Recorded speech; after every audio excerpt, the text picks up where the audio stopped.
Hi there, and welcome back to my channel. My name is Erin Eno, and in today's video, I'm going to be showing you how to paint dandelions in a field using the watercolor salt technique. So let's get started.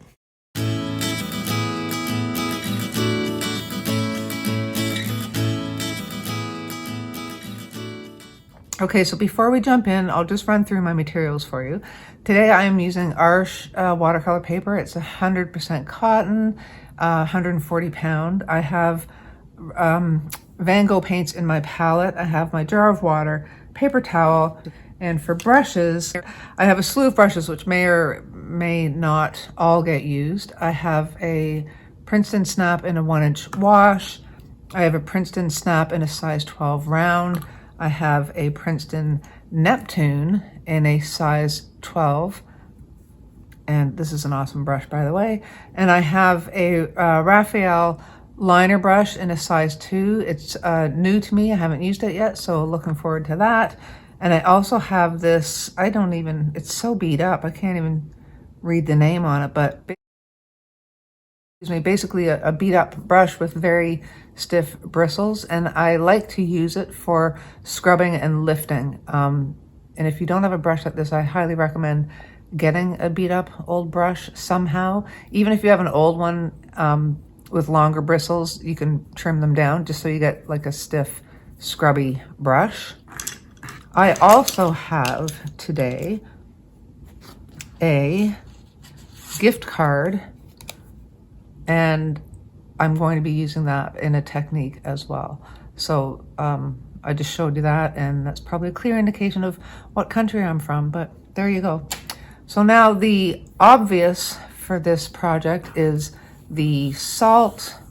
Today I have ordinary table salt, which is really fine ground, and I also have a coarser ground sea salt that I'm probably going to use. 99.9% sure I'm going to use it. So I'm just going to get this out of the way for now. For those who haven't seen my previous video that I did just a few days ago on the salt technique, watercolor salt technique, this is the result of it. I tested 3 different salts, and I tested them on 3 different water levels. So from this test, I have pretty much decided that I kind of want to try to get this effect here and a few of these here.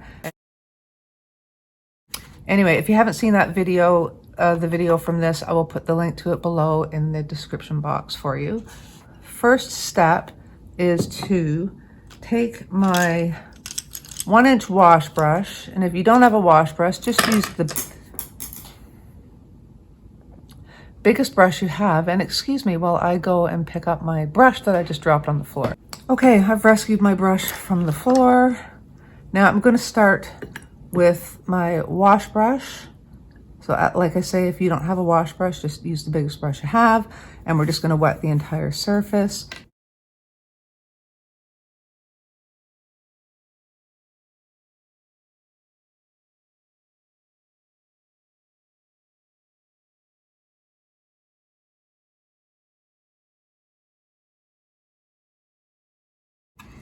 Okay, so that has to be good and wet for the salt technique to work properly. I'm going to go in with my Princeton Neptune. Okay, so I've got a mixture of Viridian and Indigo, and that is going to be my sky. So I'm just going to lay this down. Okay, and just make sure you keep this good and wet.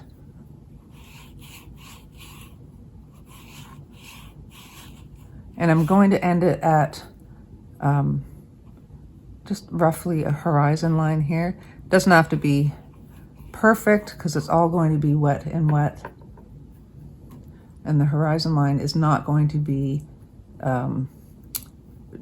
drastic. It's not going to be sharp. It's going to be kind of fuzzy.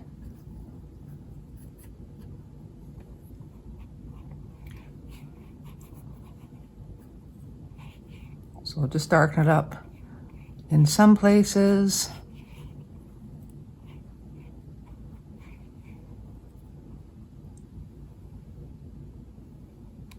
And I may even go in and just clean off my brush a bit and get a little bit of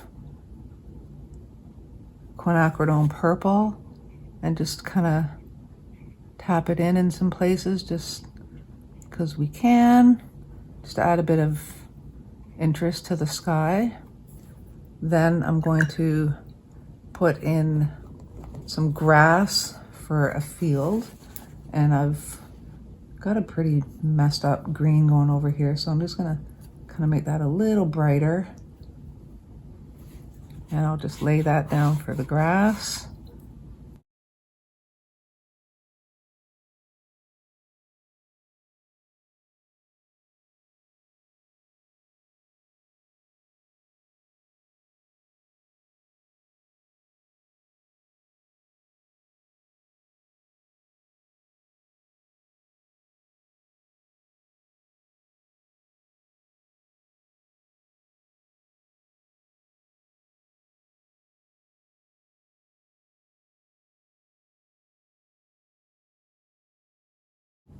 Okay, so now I'm going to go in with the salt.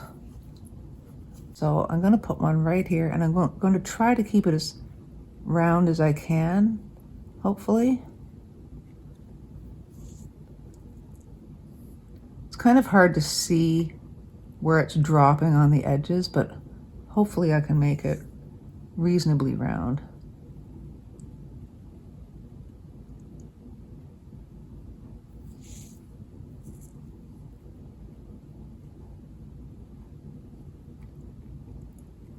We'll see what we end up with. And I'm going to take a couple of the bigger granules and just drop them, just maybe like 2 on their own together. And they are going to be little, what I hope, they're going to be little dandelion seeds that are blowing off into the wind. That's the plan.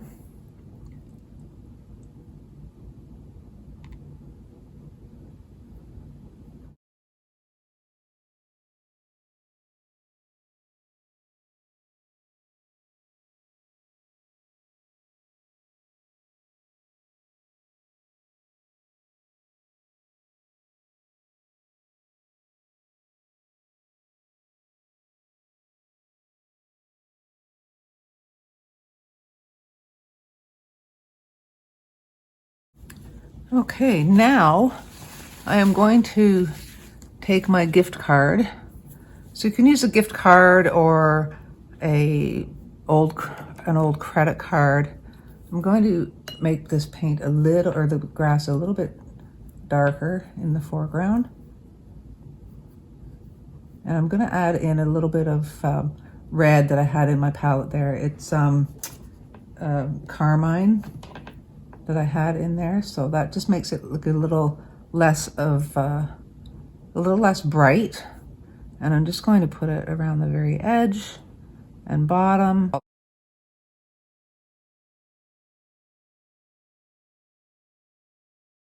I'm going to use the gift card to scrape the painting.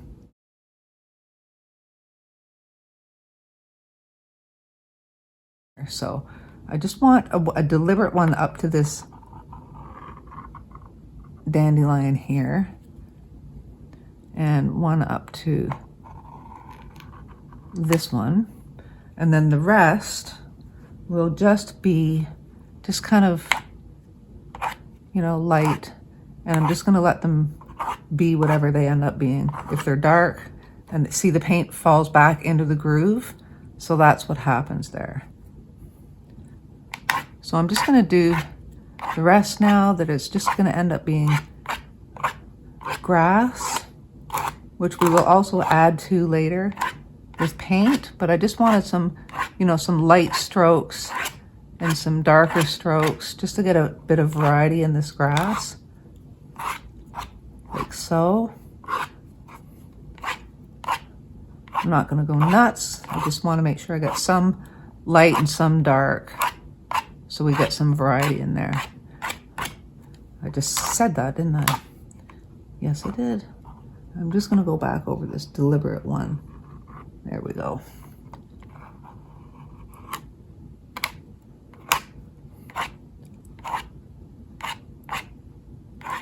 So I'm going this way.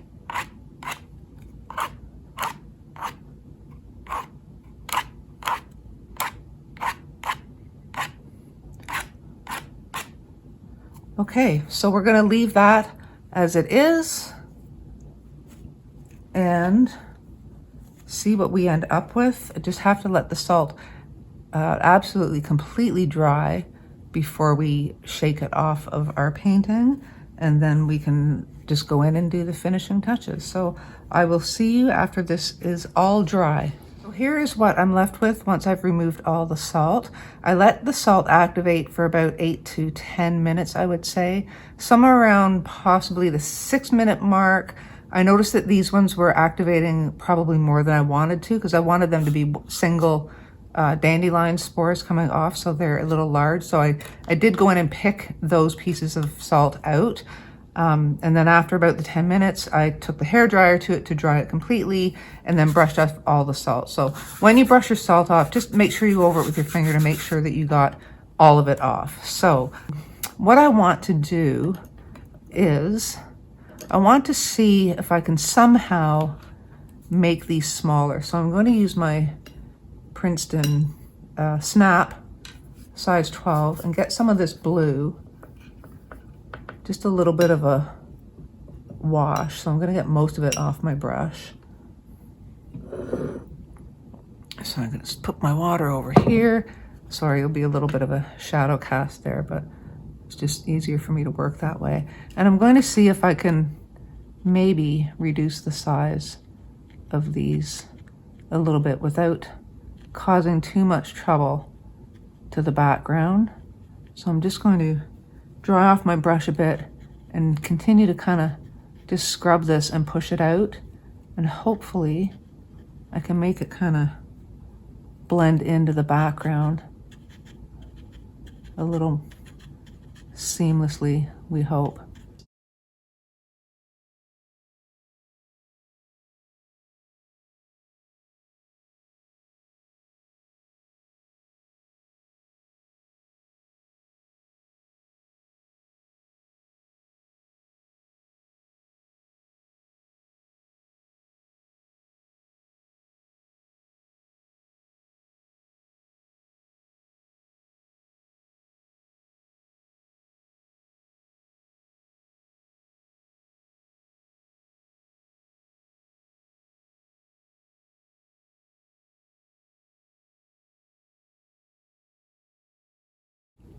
And I think I'll just leave the other ones. It's not worth disturbing them. So I'm going to try to lighten up the center of this main dandelion here. I'm going to try it with my Princeton Snap size 12 and see if it will do the job. If not, I'll go in with that just kind of scrubby brush that I showed you earlier. But this might do it as well, because you can, these are fairly stiff brushes, so you can get a pretty good scrub with these too.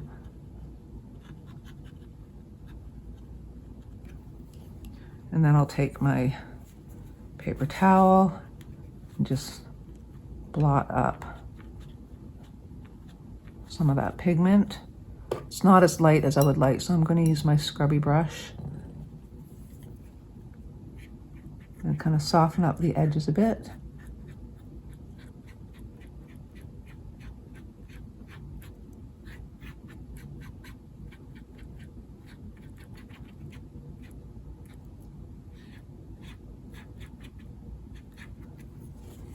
And pick up some pigment. That should do. And then the other ones, I think just this one, I want to make it look like it's in the foreground a bit too. So I will clean this one up as well. Just make it a little whiter. So I'm just softening the edges and trying to get some pigment out of the middle. So lift that up. I think I can get a little more out of this guy here too. And if you're going to do this, just be careful. If you have a less expensive paper, a little less lower quality, you can chew up your paper with a rough brush like this. So just be mindful of that if you do go in and do some scrubbing. And then for the other ones, I don't want to make them really light, but I just do want to soften up this transition from the edge to the center.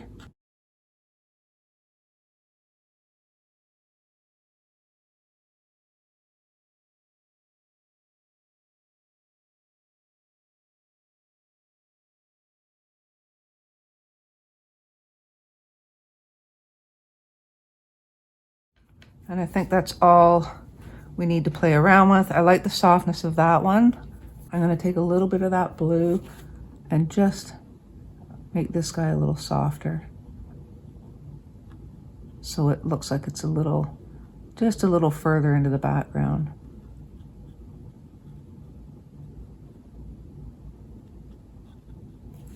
Okay, so I'm just going to lift it with the paper towel, but just very gently this time. Okay, so I think that's it for the actual dandelions.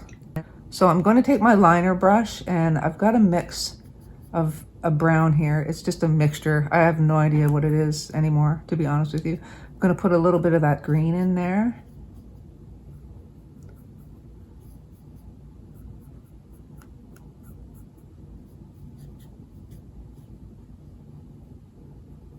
A liner brush is not the ideal tool to mix with.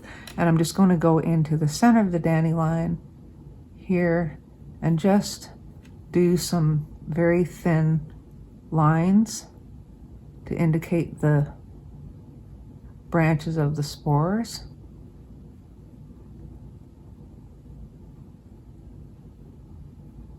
Now these will dry lighter, but I don't want them real prominent, so I'll just kind of tap them a bit. Maybe just water it down a bit over here.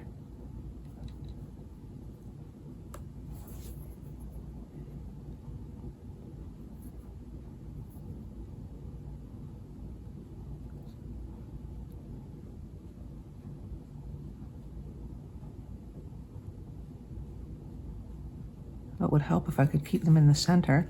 Didn't do a very good job there. Let's try this again.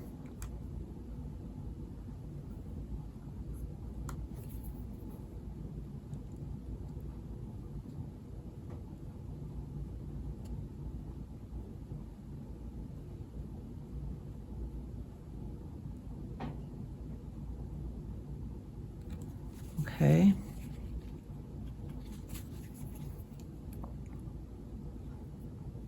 Just a hint of them on these kind of more faded ones.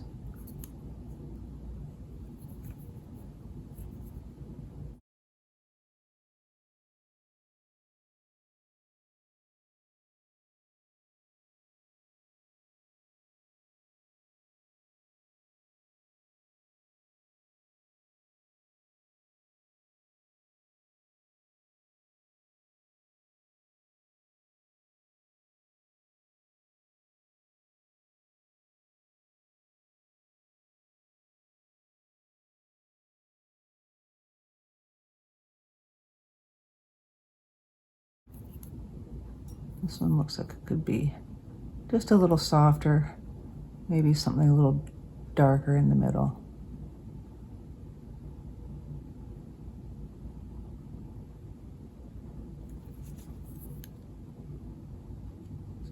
And same on this one, which is kind of supposed to be in the foreground.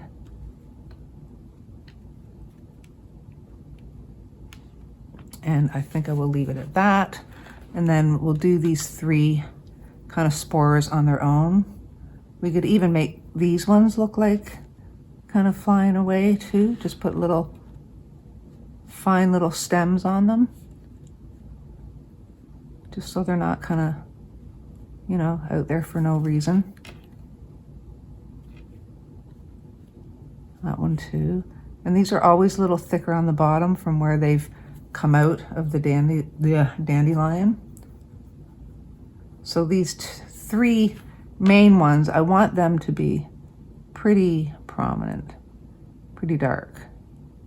And then I'll just thicken up the base like so.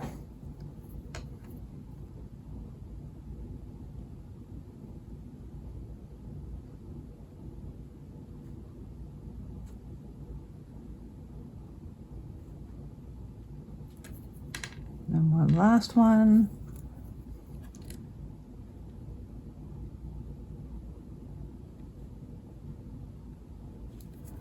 There you go.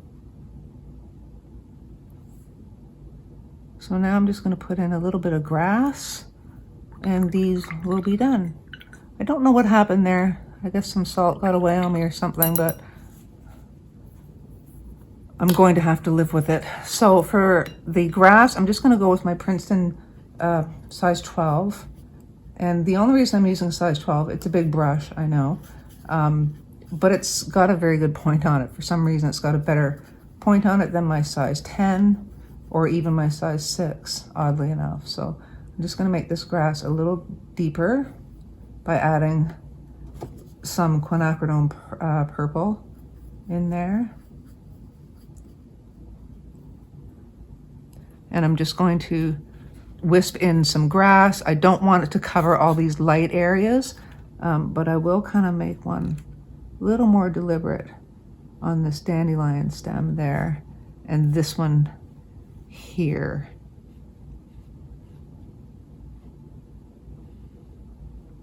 That'll probably get lost in the mix anyway. Put a little faded one coming off of this guy up here, and then I will just go in and start putting in just some deeper shades for the grass.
I'm just gonna say stop here, and we will remove our tape and take a look at our dandelion painting. When you're removing your tape, make sure that you don't peel the tape in towards your painting, like this way.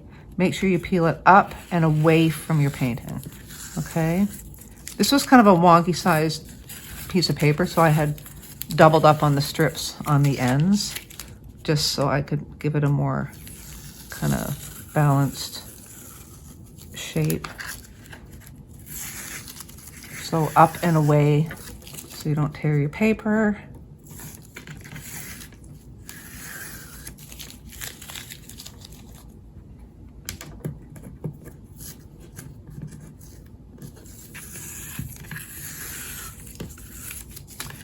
And there is our Salt Technique dandelion painting. So I hope you enjoyed this tutorial and that it might inspire you to do your own dandelion painting and give the salt effect a go. So if you did enjoy it, please like and share, and be sure to subscribe if you haven't already, and hit the notification bell so you know when I have new tutorials up.